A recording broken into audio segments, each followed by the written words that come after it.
Hello guys, કેમ છો બધા મજામાં? ચાલો આજે હું તમને અમારું રાબડું બતાવું. જો મિત્ર, આ છે ભઠ્ઠી ઓરવાનું, વારી ઓરવાનું, જે તાવા ગરમ કરવાનું છે. અત્યારે તેમાં પાણી ભર્યું છે, મોટર મૂકીને કાઢવું પડે એમ છે. ચાલો તો આપણે જઈએ શીસુડે. આ છે મિત્ર અમારો શીસુડો. આ શીસુડામાં સેવડી પીલવાની અને રસ હમણાં નીકળે તમને બધું બતાવું મિત્રો.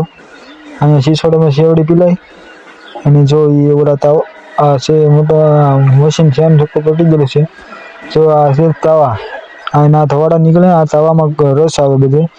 અને જો મિત્રો આમાં તો ગોળ થાય છે, આમાં થોડી રસી જામી જાય એટલે એને ઓલું કરી નાખવાનું.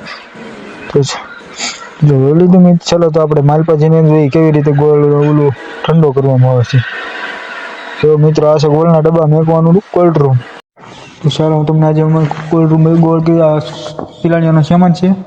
આ બધા આમ જે રાબડું જોવા આવેલા છે તે જોવે છે ગોળ કેવી રીતે ઠંડો થાય છે. તો ચલો આજે આપણે જોઈએ છીએ.